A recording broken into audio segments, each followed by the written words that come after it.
जम्मू आ गए, दिल्ली आ गए, अलग अलग जगह पे आ गए, और अभी सरकार उनको कह रही है कि फिर से हम मेरी बात समझ गए क्या? सबके साथ मर्डर हो जाता है क्या? सारी बहुएं जला के मार दी जाती? Hello everyone, my name is Anurag Singh. Welcome to Pahuja Law Academy. And this video is regarding the UP APO syllabus and the eligibility criteria. Okay? So let's start with the UP APO. Right now, the term APO stands for Assistant Prosecution Officer. ठीक है, assistant prosecution officer. ठीक है ना, prosecution officer कौन होता है? Simple terms में सरकारी वकील जो होते हैं. ठीक है, देखो in criminal law the person responsible for the prosecution of offences is the state. ठीक है, तो स्टेट आपका प्रोसिक्यूट करता है on the behalf of the victim. ठीक है, तो वो स्टेट जब प्रोसिक्यूट करता है, जैसे तुम लोगों ने सुना होगा ललिता कुमारी वर्सेस स्टेट ऑफ यूपी. ठीक है, तो वो स्टेट ऑफ यूपी ने ललिता कुमारी के ऊपर केस किया होगा, तो प्रोसिक्यूशन कौन करता है? स्टेट करता है. And how does the state prosecute? By appointing officers who prosecute on behalf of the state, जैसे एपीओ में. ठीक है, तो एपीओ का जो रिक्रूटमेंट है, ये इनका काम क्या है? गवर्नमेंट के बिहाफ पर, स्टेट के बिहाफ पर प्रोसिक्यूट करना. तो वो वहाँ पर जो सरकारी वकील होते हैं वो एक्चुअली विक्टिम के साइड से होते हैं, और वो अक्यूज के अगेंस्ट एविडेंस जो देते हैं या फिर पूरा केस जो हैंडल करना इन कोर्ट, वो काम एपीओ का होता है. ठीक है, तो सिंपल टर्म्स हम लोग कहते हैं सरकारी वकील है. ठीक है, बट सरकारी वकील याद रखना ये सिर्फ और सिर्फ क्रिमिनल केसेस के लिए होते हैं, और ये लोग डिस्ट्रिक्ट कोर्ट्स के लिए अपॉइंट होते हैं. ठीक है, डिस्ट्रिक्ट कोर्ट्स में हमारे जेएम सेकंड क्लास से लेकर के फर्स्ट क्लास सारे के लिए हमारे एपीओ ही करते हैं. बट इनके ऊपर हमारे प्रोसिक्यूटिंग ऑफिसर्स भी होते हैं जो कि पीओ होते हैं, और पीओ जो है फिर हायर लेवल के लिए. याद रखना कि यहाँ पर भी एक हायरार्की होती है कि एक पर्टिकुलर क्लास ऑफ केसेस के लिए एपीओ होंगे, फिर उसके बाद पीओ होंगे. जैसे एपीओ जिस पे अपॉइंटमेंट होता है, आपको डायरेक्टली मर्डर या रेप वगैरह के केसेस नहीं मिलते, आपको माइनर मिलेंगे. फिर धीरे धीरे आपका प्रमोशन होगा, और आप मेरिट में जब हाई करोगे तो फर्दर आपको हायर केसेस मिलते हैं. सो यहाँ पर एपीओ में इसका जो रिक्रूटमेंट प्रोसेस है, हम लोगों को उसके बारे में डिस्कस करना है, और हम लोग को डिस्कस करना है कि सिलेबस क्या होता है और हमारा एलिजिबिलिटी क्राइटेरिया क्या है. ठीक है, so first of all the scheme of the examination. देखो स्कीम ऑफ द एग्जामिनेशन. ठीक है, देखो this is a 3 stage examination which includes the first stage is the prelim stage. ठीक है, प्रीलिमिनरी स्टेज, और दूसरा जो हमारा होता है वो होता है मेंस, और तीसरा हमारा होता है इंटरव्यू. ठीक है, अब देखो इसमें याद रखना कि preliminary stage this is only a qualifying stage. ठीक है, इसके मार्क्स ऐड नहीं होते, इस यू ओनली क्वालिफाई और डोंट क्वालिफाई. ठीक है, it is only a screening test जहां पर कि आपसे ऑब्जेक्टिव क्वेश्चंस पूछे जाते हैं. तो प्रीलिम्स पे क्वेश्चंस कैसे होते हैं? These are the objective type questions. ठीक है, सो जिसको हम लोग मल्टीपल चॉइस क्वेश्चंस या एमसीक्यूज भी कहते हैं, वो सारे क्वेश्चंस कहाँ पर आते हैं? प्रीलिम्स में. ठीक है, and then we have the main stage. अब मेंस में आपके जो क्वेश्चंस आते हैं, देखो इसके मार्क्स ऐड होते हैं. The marks obtained in the mains will be counted for the merit, और ये होते हैं सब्जेक्टिव क्वेश्चंस. ठीक है, जिसको हम लोग कहते हैं मेंस का आंसर. ठीक है, मेंस आंसर जो है वो हमारे यहाँ होता है. And then we have the interview which is known as the personality test. ठीक है, सो याद रखना कि यहां पर क्या है? 3 स्टेज है, preliminary, mains and then we have the interview. ठीक है, तो 3 स्टेजेस होते हैं. प्रिलिमिनरी में क्वेश्चन कैसे आते हैं? क्वालिफाइंग होंगे, ये सॉरी स्टेज जो होते हैं क्वालिफाइंग होती है, और इसके जो क्वेश्चन होते हैं वो एमसीक्यूज या ऑब्जेक्टिव टाइप के होते हैं. मेंस के मार्क्स ऐड होंगे, they will be counted and they are subjective type. And then we have the interview which is the personality test.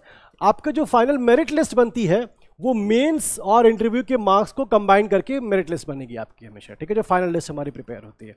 Now coming to the syllabus, देखो preliminary examination में जो हमारा syllabus है, ठीक है, देखो सिलेबस में यहाँ पर हम लोगों ने, देखो अगर सिलेबस देखोगे तो यहाँ पर प्रिलिमिनरी की बात कर रहे हैं, syllabus for assistant prosecution officer. ये 2022 की जो नोटिफिकेशन, ऑफिशियल नोटिफिकेशन, ये वो ओपन किया है यहाँ पर. अब इसमें देखोगे there is 1 question paper of 2 hours, और कितने क्वेश्चंस आते हैं आपके? 150 क्वेश्चंस आते हैं ऑफ 1 मार्क ईच. अब याद रखना इसमें नेगेटिव मार्किंग भी होती है, 1/3 आपकी नेगेटिव मार्किंग है. अब देखो इसमें जो है ये पेपर, प्रिलिमिनरी पेपर जो है ये ब्रॉडली डिवाइड है 2 पार्ट्स में. ठीक है, चलो पहले देख लेते हैं सिलेबस में प्री का जो पेपर होता है, प्रिलिमिनरी पेपर जो है, ये दो पार्ट्स में डिवाइड है। एक है हमारा जनरल स्टडीज वाला पार्ट और दूसरा है हमारा लॉ का पार्ट, ठीक है। अब जनरल स्टडीज में जो क्वेश्चन है वो देखते हैं अभी सिलेबस कहाँ से आता है, और हमारा लॉ वाला पार्ट देखते हैं सिलेबस में क्या पार्ट आता है। देखो जनरल स्टडीज में यहाँ पर क्या क्या है, याद रखना कि पहले कि 50 क्वेश्चंस जो है वो आपके कहाँ से आते हैं, जनरल नॉलेज से आते हैं। तो जनरल स्टडीज वाला पार्ट जो है वहाँ से 50 क्वेश्चंस, और बाकी जो 100 क्वेश्चंस होंगे वो लॉ वाले पार्ट से आएंगे। देखो यहाँ पर दिया है total number of questions 100 on law, ठीक है। तो पहली बात 150 क्वेश्चंस आएंगे, 150 मार्क्स के, एक क्वेश्चन 1 मार्क का होगा, और यहाँ पर हम लोगों को देखना पड़ेगा कि 50 क्वेश्चंस जीके से आएंगे और 100 क्वेश्चंस लॉ से आएंगे, पहली चीज़। दूसरी चीज़, जीके में भी टॉपिक्स देखोगे तो यहाँ पर नंबर ऑफ क्वेश्चंस भी पहले से डिसाइडेड है। जैसे जनरल साइंस से 8 क्वेश्चंस आएंगे, current events of national and international importance 10 marks के, हिस्ट्री ऑफ इंडिया 8 मार्क्स का, इंडियन नेशनल मूवमेंट 8 मार्क्स का। अब देखो history of India and Indian national movement जो है ये यहाँ पर 2 सेपरेट टॉपिक्स में किया गया है, बट एक्चुअली देखोगे तो हिस्ट्री ऑफ इंडिया में इंक्लूडेड होगा Indian national movement which is the modern history, specially after 1885 to 1947। वो वाला पार्ट जो है हमारा इंडियन नेशनल मूवमेंट में आता है, ठीक है। अब देखो तो कह सकते हो कि 16 मार्क्स 16 क्वेश्चंस जो है वो हिस्ट्री से आएंगे। Then we have Indian polity and economy, ठीक है। इंडियन पॉलिटी जैसे हमारा प्रेसिडेंट से रिलेटेड क्वेश्चन आएंगे, गवर्नर से, पार्लियामेंट से, फंडामेंटल राइट्स वगैरह से, वो क्वेश्चन आते हैं हमारे इंडियन पॉलिटी एंड इकोनॉमी में, और उससे क्वेश्चन कितने आ रहे हैं, 8 क्वेश्चन आ रहे हैं। और हमारे वर्ल्ड ज्योग्राफी एंड पॉपुलेशन से 8 आते हैं, ठीक है। अब ध्यान देना कि यहाँ पर ज्योग्राफी जो है वो फिजिकल ज्योग्राफी या इंडियन ज्योग्राफी की बात नहीं कर रहा, ये बात कर रहा है वर्ल्ड ज्योग्राफी की। तो सिलेबस जो है थोड़ा सा ऑकवर्ड है बिकॉज यूपी का सिलेबस है, तो यहाँ पर सिलेबस में या तो इंडियन ज्योग्राफी होना चाहिए था या फिर स्पेसिफिकली यूपी की ज्योग्राफी होनी चाहिए थी, but for some reason which I don't know कि यहाँ पर इन लोगों ने वर्ल्ड ज्योग्राफी से क्वेश्चंस पूछे हैं, ठीक है। So this is a syllabus for the law paper, the GK paper in the preliminary examination. अब हम लोग आए अगर लॉ पेपर पे, तो देखो लॉ पेपर में सबसे पहला याद रखना, अभी तो हम लोग डिस्कस करते हैं, बट क्योंकि असिस्टेंट प्रोसिक्यूशन ऑफिसर का काम जो है that is of prosecuting offences, ठीक है। जो ऑफेंस हो रहा है, सरकारी वकील का काम है ऑफेंस को प्रोसिक्यूट करना। तो जो वो एलिगेशन लगता है कि अक्यूज के ऊपर कि इसने ये किया है और उसको प्रूव करके दिखाना वो है, तो मेनली तुम्हारा क्रिमिनल लॉ पर फोकस होना चाहिए यहाँ पर, ठीक है। All should be focused upon the criminal law, और इसीलिए जो सिलेबस देखोगे यहाँ पर ये है Indian penal code, Indian evidence act, the CrPC and the UP police act and regulations under this act, ठीक है। सो ये चारों किसका है, ऑल्दो कि देखोगे तो ये ओल्ड सिलेबस है बिकॉज ये नोटिफिकेशन पुरानी है, बट जो ट्रेंड अभी दिख रहा है राजस्थान में और एमपी वगैरह दूसरे स्टेट्स में, कि इवन हिमाचल में भी वो पुराने एक्ट्स ही पूछ रहे हैं अभी भी, ठीक है। आईपीसी, सीआरपीसी और एविडेंस ही पूछ रहे हैं वो। जो नया वाला है भारतीय साक्ष्य अधिनियम, भारतीय नागरिक सुरक्षा संहिता एंड भारतीय न्याय संहिता, ये अभी तक सिलेबस में एटलीस्ट एपीओ में तो नहीं आया। यूपी में अगर स्पेसिफिकली बात करें तो अभी तक क्लैरिफिकेशन नहीं आई है कि पुराने एक्ट्स आएंगे या फिर नए एक्ट्स आएंगे, ठीक है। But the good thing is कि नया आए चाहे पुराना आए, मैक्सिमम चीजें वही हैं जो पुराने वाले एक्ट में है। तो नया वाला पढ़ोगे या पुराना वाला पढ़ोगे, 95% it is the same one. In fact DSA या फिर जो इंडियन एविडेंस एक्ट है, it is almost exactly the same. 99% चीजें वही हैं, जो चेंज आए हैं वो सिर्फ इलेक्ट्रॉनिक एविडेंस में आया है और कहीं नहीं आया है, ठीक है। अब देखो यहाँ पर ये तो गई प्रीलिम्स की बात, अब हम लोग चलते हैं जरा मेंस के एग्जामिनेशन पे, ठीक है। चलो मेंस एग्जामिनेशन, ठीक है। अब देखो हम लोगों ने कहा था कि प्रीलिम्स का जो एग्जाम होगा it will be of multiple choice questions. देखो इनफैक्ट नोटिफिकेशन में भी ये मेंशन्ड है कि ये ऑब्जेक्टिव टाइप क्वेश्चंस आएंगे और एमसीक्यूज रहेंगे, ठीक है। अब देखो यहाँ पर बहुत ही सिंपल है कि एमसीक्यूज आएंगे, लेकिन जब हम लोग मेंस की तरफ जाएंगे, मेंस में सब्जेक्टिव आते हैं, ठीक है। अब देखो वहाँ पर आपके कितने पेपर्स हो रहे हैं, देखोगे तो यहाँ पर पेपर्स में देखो, पेपर में आपका ए पार्ट रहेगा which will be general knowledge and general Hindi, तो इनके मार्क्स होंगे हमारे 100 के, 100 के दोनों के होंगे। And then we will have the law paper, criminal law and procedure का सेपरेट पेपर होगा, लॉ ऑफ एविडेंस का सेपरेट पेपर होगा, ठीक है। देखो तो मेंस में टोटल कितने होगा, 4 पेपर हो गए, ठीक है। मेंस में देयर आर 4 पेपर्स। पहला हमारा होगा जनरल नॉलेज का, ठीक है। अब जनरल नॉलेज के लिए यहाँ पर सिलेबस तो प्रिस्क्राइब नहीं किया मेंस में इन लोगों ने, बट याद रखना कि सेम एज प्रिलिमिनरी एग्जामिनेशन, जो प्रिलिमिनरी एग्जामिनेशन में जो सिलेबस था वही सेम सिलेबस यहाँ पर आता है, ठीक है। तो सेम एज प्री, ठीक है। Then we have number 2 is general Hindi, ठीक है। अब जो हिंदी है वो 10th स्टैंडर्ड लेवल की आती है, ठीक है। सो कोई बहुत डिफिकल्ट नहीं होगा, वहां पर आप लोगों को कुछ फ्रेज मिलेंगे, प्रेसिज राइटिंग होगी, ये सारी चीज़ें होती है वहाँ पर, ट्रांसलेशन भी होगा Hindi to English, English to Hindi, इसके भी हो सकते हैं वहाँ पर, ठीक है। तो आप लोगों को यहाँ पर ध्यान रखना है कि जनरल हिंदी का भी पेपर होगा 100 मार्क्स का, तो ये जनरल नॉलेज 100 मार्क्स की और जनरल हिंदी 100 मार्क्स की, ठीक है। देन जो थर्ड पेपर होगा वो होगा क्रिमिनल लॉ एंड प्रोसीजर, ठीक है। इसमें जो क्वेश्चंस होगा वो होंगे हमारे आईपीसी एंड हमारा सीआरपीसी रहेगा, ठीक है। And then the fourth paper would be the law of evidence, ठीक है। ये सारे पेपर जो है 4 पेपर्स है और चारों पेपर्स मिला करके 100 मार्क्स के सारे पेपर्स रहेंगे, तो ये होगा टोटल 400 मार्क्स का पेपर हो जाएगा हमारा, ठीक है। सो ये होगा हमारा मेंस का। देखो जनरल नॉलेज, जनरल हिंदी, देखो यहाँ पर 100 और ये भी 100, ठीक है। क्रिमिनल लॉ एंड प्रोसीजर के लिए भी 100, इसी में पुलिस एक्ट एंड रेगुलेशंस भी आएंगे, ठीक है, of law degree. Law of evidence will be again of 100 marks, ठीक है। अब उसके बाद हमारा होगा पर्सनालिटी टेस्ट और ये होगा हमारा 50 मार्क्स का, इसी को हम लोग कहते हैं इंटरव्यू, ठीक है। इंटरव्यू हम लोग टर्म यूज करते हैं, बट एक्चुअली जो टर्म नोटिफिकेशन में यूज होता है वो होता है पर्सनालिटी टेस्ट। देखो याद रखना कि पर्सनालिटी टेस्ट में वो आपकी नॉलेज नहीं चेक करते, वो आपकी नॉलेज प्री और मेंस में चेक कर चुके होते हैं। Personality test is a test of your personality, कि अगर आपके सामने कोई नई चीज आ गई तो आप उसको कैसे इंटरप्रेट करोगे, उसे कैसे हैंडल करोगे, ठीक है। वो सारी चीजें वहां देखते हैं, आपका कॉन्फिडेंस लेवल, आपके जो मैनरिज्म है, वो सारी चीजें वो चेक करते हैं, ठीक है। And it is of 50 marks. तो मेंस का जो पेपर है देखोगे तो वो 2 में डिवाइड है, एक तो जो रिटन पेपर्स हैं जो कि 4 पेपर्स वो देखे, और दूसरा जो है पर्सनालिटी टेस्ट। तो याद रखना कि मेंस एग्जामिनेशन में मेंस अलग होगा और पर्सनालिटी टेस्ट अलग होगा, और ये टोटल हमारा बनता है 450 का। देखना यहाँ पर मेंस के पेपर को इन लोगों ने मेन एग्जाम को 2 में डिवाइड किया, a written examination which is the main paper, और हमारा बी है personality test which is the personality test, ठीक है। सो ये दोनों मेन का ही पार्ट होता है हमेशा, ठीक है ना। That is for the syllabus. अब देखो यहां पर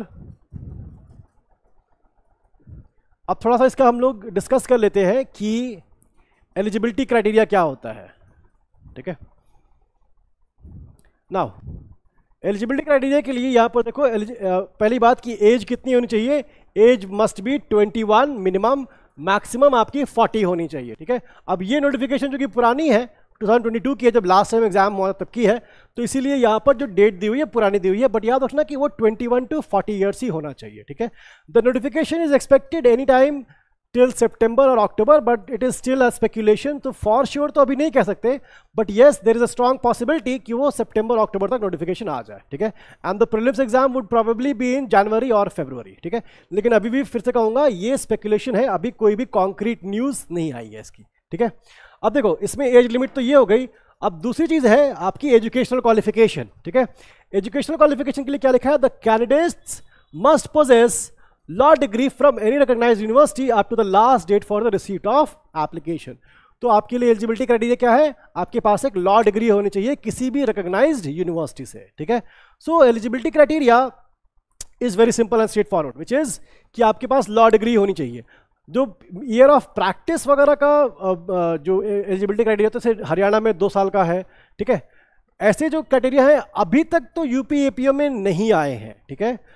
बट रिसेंट जो सुप्रीम कोर्ट जजमेंट आई है जहां से कि जुडिशरी एग्जामिनेशंस में 3 इयर्स की आपको चाहिए, से देखो दिल्ली एपीपी में बात करोगे तो दिल्ली एपीपी जो है वो 2 इयर्स की मांगता है प्रैक्टिस, ठीक है। यूपी में अभी तक ऐसा नहीं था, but there has been a speculation कि ये जो मिनिमम एलिजिबिलिटी क्राइटेरिया है ऑफ प्रैक्टिस ये हो सकता है कि एपीओ में भी आ जाए, ठीक है।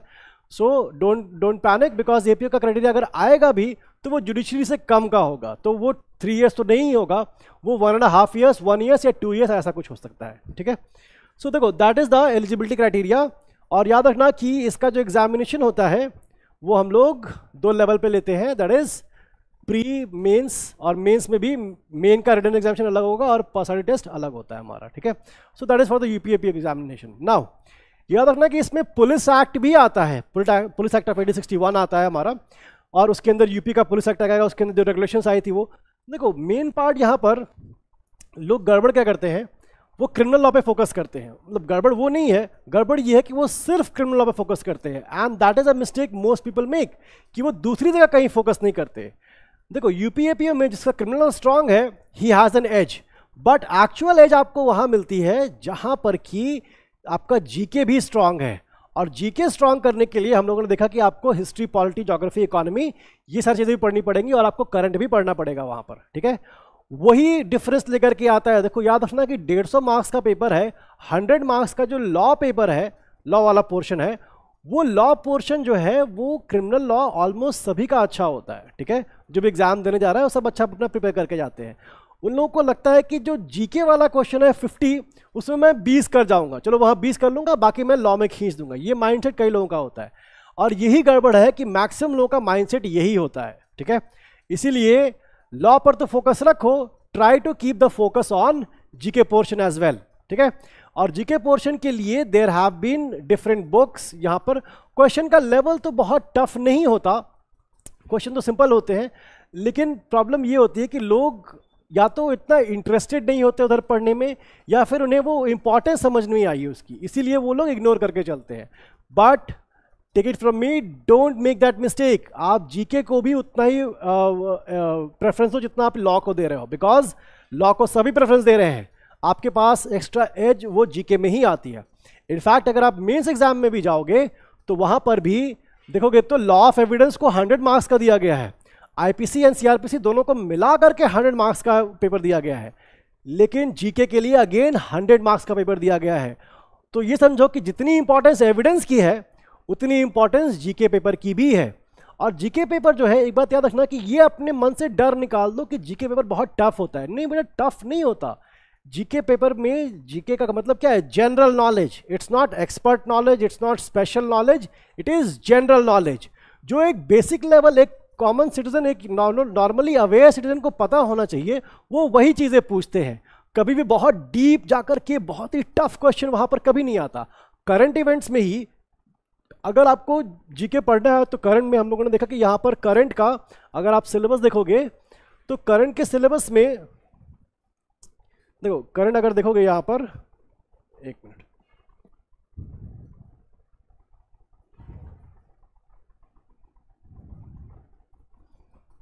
देखो यहाँ पर जो सिलेबस दिया हुआ है,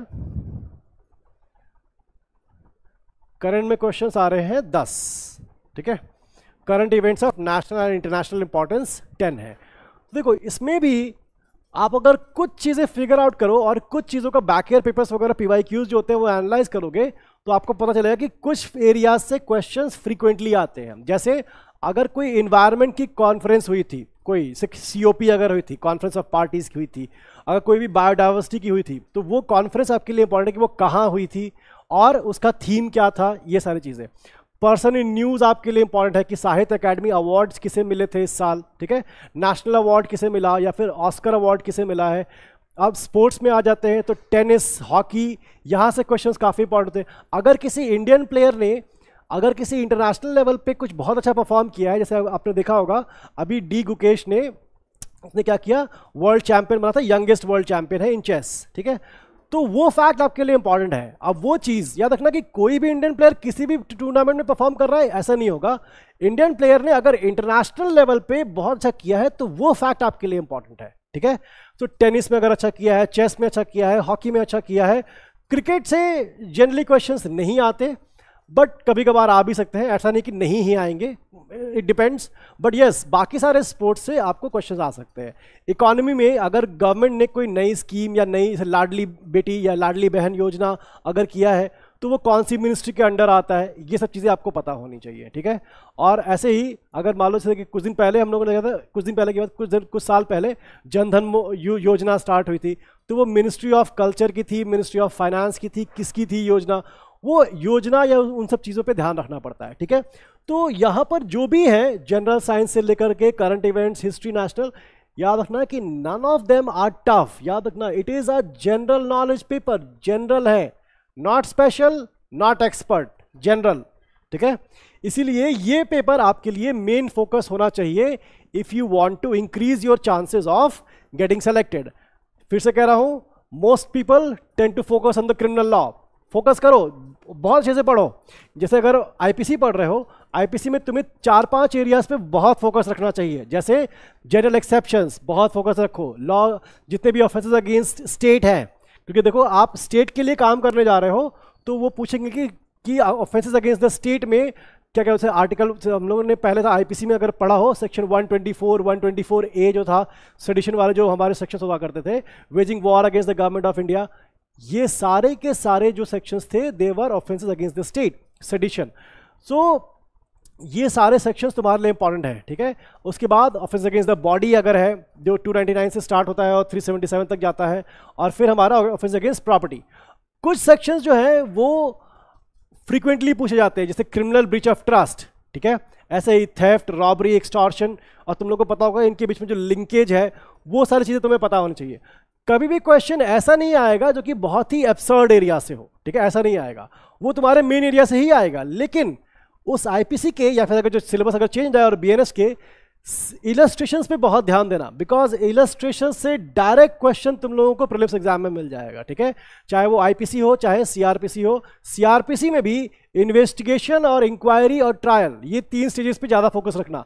appeal review revision, sorry appeal reference review, उस पर भी ध्यान देना। बट इन्वेस्टिगेशन, इंक्वायरी और ट्रायल का जो पार्ट है, इन्वेस्टिगेशन इज 154 to 176, और उसके बाद हमारा जहाँ पर वो 190 से कॉग्निजेंस स्टार्ट हो जाता है, दैट्स द इंक्वायरी स्टेज। सो 190 से लेकर के 224 तक जो चार्ज फ्रेमिंग का है, और फिर 225 से लेकर 265 तक जो कि हमारा ट्रायल का स्टेज है, ठीक है। और उसमें भी समरी ट्रायल क्या होता है, प्ली बार्गेनिंग, ये सारी चीज़ें जो है ये ज़्यादा इंपॉर्टेंट होते हैं आपके लिए।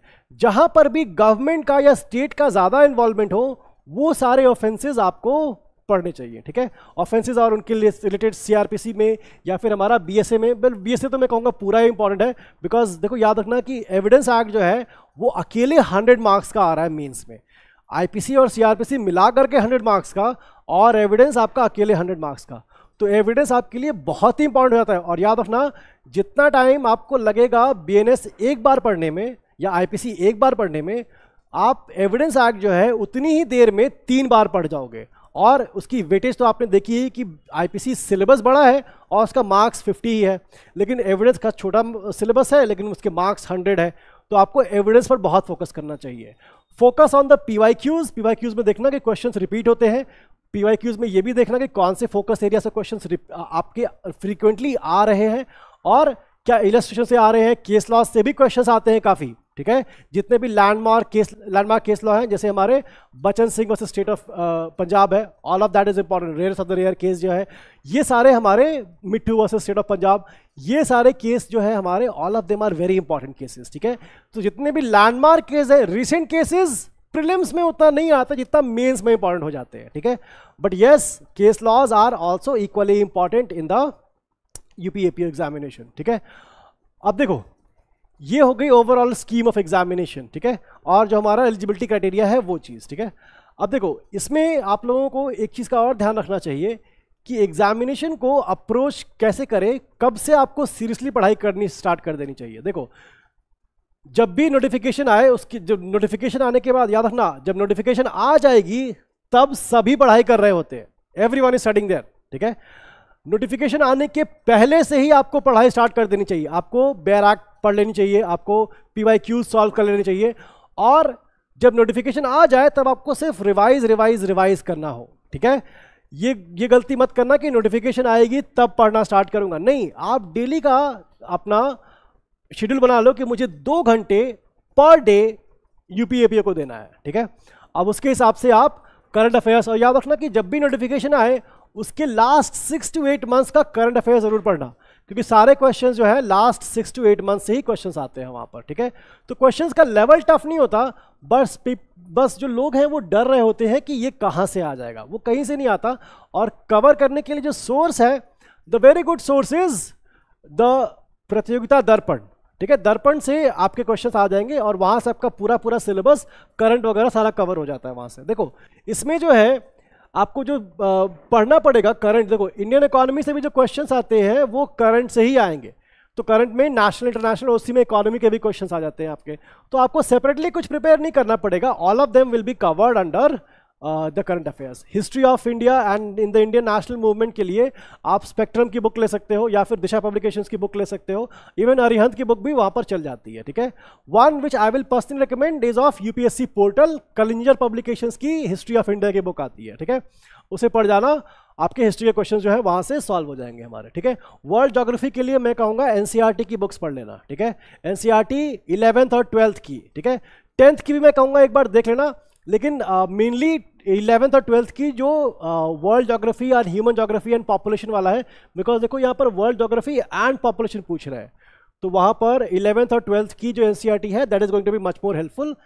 ये सारे के अलावा आप लूसेंट जरूर रखना, ठीक है। लूसेंट याद रखना, लूसेंट अच्छी बुक है बट सफिशिएंट नहीं होती, ठीक है। लूसेंट जो है एक जगह पे बहुत सारे फैक्ट्स होते हैं, वो बहुत सारे फैक्ट्स को मेमोराइज करना बहुत डिफिकल्ट हो जाता है कई बार, ठीक है। इसीलिए गो फॉर एनसीईआरटीज और एनसीईआरटीज के बाद लूसेंट पढ़ना, तब आपके लिए वापस सफिशिएंट रहेगा। और करंट अफेयर्स के लिए लोग कहते हैं कि न्यूज़पेपर पढ़ा करो, and newspaper reading is a good habit, but याद रखना कि न्यूज़पेपर को भी पढ़ने का तरीका होगा, तो इसीलिए you cannot just pick up the newspaper and read it, ठीक है। बट इसके बाद मैं ये भी कहूँगा कि न्यूज़पेपर पढ़ना ज़रूरी नहीं है, इट्स नॉट एसेंशियल। अगर आप पढ़ोगे तो अच्छी बात है, अगर आप कोई मंथली मैगजीन फॉलो कर रहे हो दैट्स वेल एंड गुड, ठीक है। जिसे मैं पर्सनली अगर रिकमेंड करूँगा तो दर्पण करूँगा, प्रतियोगिता दर्पण करूँगा, ठीक है। और इसको हम लोग पीडी कहते हैं, मंथली मैगजीन लेना। और याद रखना कि मंथली मैगजीन लेना, ईयर बुक मत लेना। ईयर बुक अगर लोगे कि एक साल का करंट अफेयर्स हो जाएगा, वो कन्वीनियंट तो लगता है लेकिन वो पढ़ा नहीं जाता, बिकॉज एक पेज पे इतने फैक्ट्स होंगे कि आपको 2-3 पेज पढ़ने के बाद लगेगा कि यार बहुत हो गया, ठीक है। वो एग्जॉस्टिव फील करना स्टार्ट कर दोगे, ठीक है। सो करंट अफेयर्स के लिए दर्पण ले लेना, history of India and Indian national movement के लिए आप इसकी कलिंजर पब्लिकेशंस की बुक ले लेना। और जहाँ तक बात है इंडियन पॉलिटी के लिए, इंडियन पॉलिटी जो अगर कॉन्स्टिट्यूशन लॉ आपने पढ़ा है तो सफिशिएंट रहेगी, नहीं तो लक्ष्मीकांत लेकर के कुछ पर्टिकुलर चैप्टर्स पढ़ लेना। और वर्ल्ड ज्योग्राफी के लिए एनसीईआरटी एंड लूसेंट ये हमारे सफिशिएंट रहेगी। जनरल साइंस के लिए वैसे तो लूसेंट की जो बुक आपने ली है उसमें जो जनरल साइंस है that is going to be sufficient. अगर आपको कुछ एक्स्ट्रा करना है तो लूसेंट की जनरल साइंस अलग से भी आती है, अगर आपको एक्स्ट्रा कुछ करना है तो, ठीक है। तो you can study that as well, ठीक है। चलो, और इकोनॉमी के लिए तो करंट अफेयर्स से ही आएंगे, तो वही पे रखना, ठीक है। चलो, आज के लिए हम लोग इतने रखते हैं। Thank you everyone. Subscribe for more content.